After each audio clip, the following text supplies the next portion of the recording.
प्रश्न है दोस्तों, मानव शरीर का सबसे बड़ा अंग कौन सा है? तो ऑप्शन दिया गया है ए हृदय, बी मस्तिष्क और सी यकृत और डी त्वचा। तो दोस्तों आपको बता दूं, मानव शरीर का सबसे बड़ा जो अंग होता है वो दोस्तों होता है त्वचा, जो कि ऑप्शन नंबर डी में दिया गया है। तो ऑप्शन नंबर कौन सा सही हो जाएगा? डी सही हो जाएगा। एक और दोस्तों इससे रिलेटेड प्रश्न बनता है, मानव शरीर का सबसे बड़ी ग्रंथि पूछ ले तो उसका दोस्तों आंसर हो जाएगा यकृत, जो कि ऑप्शन नंबर सी में दिया गया है। दो प्रश्न बनते हैं दोस्तों, कौन कौन सा? मानव शरीर का सबसे बड़ा अंग में हो जाएगा दोस्तों त्वचा, सबसे बड़ा अंग होता है। और सबसे बड़ा ग्रंथि पूछ दे, मानव शरीर की सबसे बड़ी ग्रंथि कौन सी होती है, तो उसका दोस्तों आंसर हो जाएगा यकृत। ठीक है, तो दोनों प्रश्नों को दोस्तों आप जरूर याद रखेंगे, दोनों प्रश्न बार बार परीक्षाओं में पूछे जाते हैं। अगला दोस्तों क्वेश्चन देखिए, दूसरा प्रश्न महत्वपूर्ण प्रश्न ये भी है।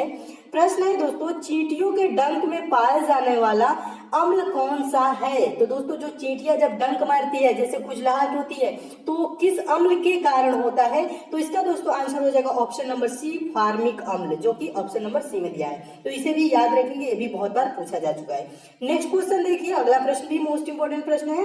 कांसा किसका मिश्र धातु होता है? कांसा किसका मिश्र धातु होता है? किसका दोस्तों आंसर हो जाएगा ऑप्शन नंबर बी, तांबे और टीन का मिश्र धातु होता है कांसा। दोस्तों कांसा का यूज कहाँ किया जाता है? मूर्तियों के निर्माण में किया जाता है, जहाजों के निर्माण में किया जाता है और सिक्कों के निर्माण में इसका प्रयोग किया जाता है कांसा धातु का। ठीक है, तो इसे भी याद रखेंगे। अगला क्वेश्चन देखिए दोस्तों, चौथा प्रश्न भी महत्वपूर्ण प्रश्न है।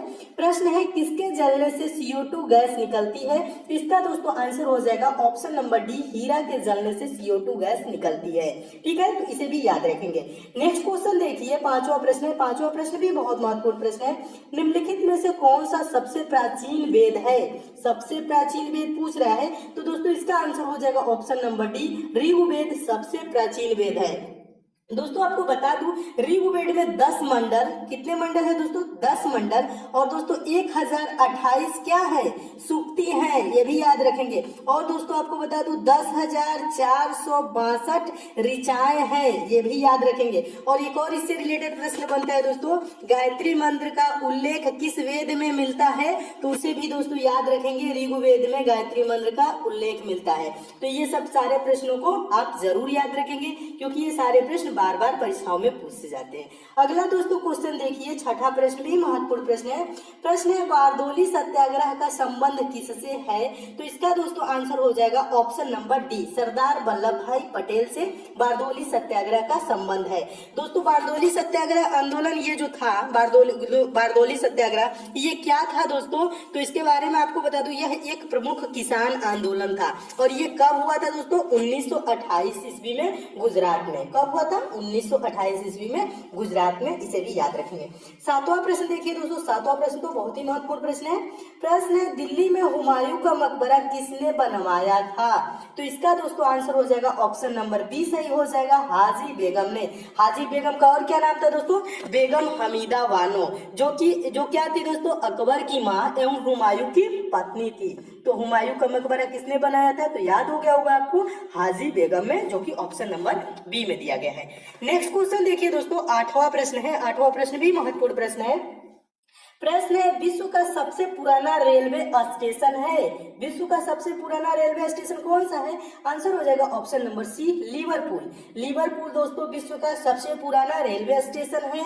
और दोस्तों लिवरपूल है कहाँ? तो लंदन में है। और इसका निर्माण कब हुआ था? तो 1830 में हुआ था इसका निर्माण। दोस्तों लिवरपूल कहाँ है? लंदन में है। और इसका निर्माण कब हुआ था? तो 1830 में हुआ था, जो विश्व का सबसे पुराना रेलवे स्टेशन है। तो इस प्रश्न को भी आप जरूर याद रखेंगे। नौवां प्रश्न देखिए, नौवां प्रश्न तो बहुत ही महत्वपूर्ण प्रश्न है। अब बहुत बार दोस्तों ये प्रश्न पूछा जा चुका है, तो इसे भी याद रखेंगे। प्रश्न है, अंतर्राष्ट्रीय न्यायालय का मुख्यालय कहाँ है? तो इसका दोस्तों आंसर हो जाएगा option number B, the Hague में है। अंतर्राष्ट्रीय न्यायालय का मुख्यालय कहाँ है? तो द हेग में है। द हेग दोस्तों कहाँ है? तो नीदरलैंड में है। और दोस्तों इससे रिलेटेड एक और प्रश्न बनता है, अंतर्राष्ट्रीय न्यायालय में न्यायाधीशों की कुल संख्या कितनी है? तो इसे भी याद रखेंगे, कुल न्यायाधीशों की संख्या कितनी है? 15 है। और दोस्तों ये भी पूछा जाता है, अंतर्राष्ट्रीय न्यायालय के जो न्यायाधीश होते हैं उनका कार्यकाल कितने वर्ष का होता है? तो इसे भी दोस्तों याद रखेंगे, 9 वर्ष का इनका कार्यकाल होता है। तो दोस्तों आप इसे भी जरूर याद रखेंगे। नेक्स्ट क्वेश्चन देखिए दोस्तों, 10वां प्रश्न। 10वां प्रश्न भी महत्वपूर्ण प्रश्न है।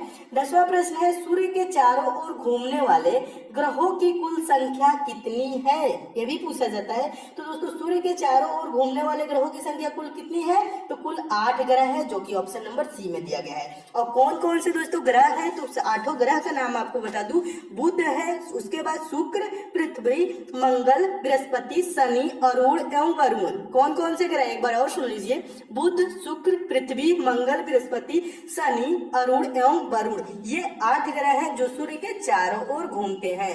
11वां प्रश्न, मानव शरीर का कौन सा अंग निमोनिया से प्रभावित होता है, प्रश्न को याद रखेंगे, बार बार पूछा जाने वाला दोस्तों ये प्रश्न है। मानव शरीर का कौन सा अंग निमोनिया से प्रभावित होता है, तो दोस्तों इसका आंसर हो जाएगा ऑप्शन नंबर ए, फेफड़ा निमोनिया से प्रभावित होने वाला अंग है। नेक्स्ट क्वेश्चन देखिए दोस्तों, 12वां प्रश्न भी मोस्ट इंपोर्टेंट प्रश्न है। 12वां प्रश्न है, राज्य अपहरण की नीति को किसने प्रारंभ किया, तो इसका दोस्तों आंसर कौन सा हो जाएगा, ऑप्शन नंबर बी सही हो जाएगा। लॉर्ड डलहौजी ने राज्य अपहरण की नीति को प्रारंभ किया, तो इसे भी याद रखेंगे। नेक्स्ट क्वेश्चन देखिए, मोस्ट इंपोर्टेंट प्रश्न है।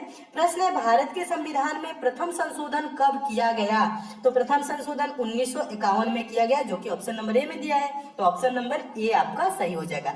अगला क्वेश्चन देखिए दोस्तों, 14वां प्रश्न है। 14वां प्रश्न भी महत्वपूर्ण प्रश्न है। प्रश्न है, सबसे ज्यादा चावल किस राज्य में होता है, तो सबसे ज्यादा दोस्तों चावल पश्चिम बंगाल में होता है, जो कि ऑप्शन नंबर डी में दिया गया है, तो ऑप्शन नंबर डी क्या हो जाएगा, सही हो जाएगा। तो इसे आप याद रखेंगे दोस्तों, सबसे ज्यादा चावल पश्चिम बंगाल में, उसके बाद से उत्तर प्रदेश का स्थान है।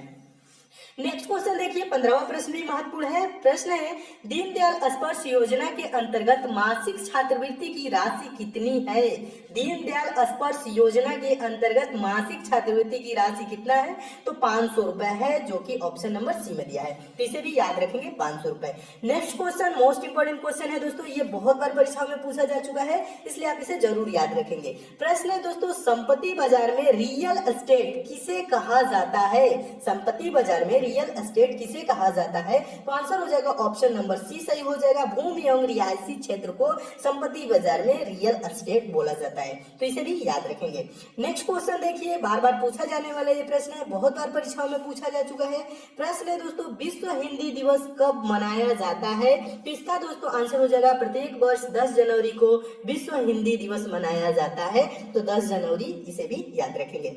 नेक्स्ट क्वेश्चन देखिए, अगला प्रश्न भी पूछा गया प्रश्न है। प्रश्न है, प्राचीन भारत में निम्नलिखित में से कौन सा शिक्षा का केंद्र नहीं था, शिक्षा का केंद्र क्या कह रहा है, नहीं था ना, ये पूछ रहा है। तक्षशिला था, नालंदा ये भी था, विक्रमशिला ये भी था, कौशाम्बी दोस्तों क्या था, ये प्राचीन भारत में शिक्षा का केंद्र नहीं था, तो ऑप्शन नंबर डी सही हो जाएगा।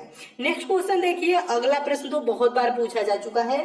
फोबोस व डिमोस किस ग्रह के उपग्रह है, फोबोस व डिमोस किस ग्रह के उपग्रह है, तो इसका दोस्तों आंसर हो जाएगा ऑप्शन नंबर सी, मंगल ग्रह के ये दोनों उपग्रह हैं, तो इसे भी दोस्तों याद रखेंगे। 20वां क्वेश्चन देख लीजिए दोस्तों, 20वां प्रश्न भी इंपॉर्टेंट प्रश्न है, पूछा गया प्रश्न है, भारत और पाकिस्तान की सीमा पर स्थित मुहाने का नाम क्या है, तो इसका दोस्तों आंसर हो जाएगा option number A, sir creek. Bharat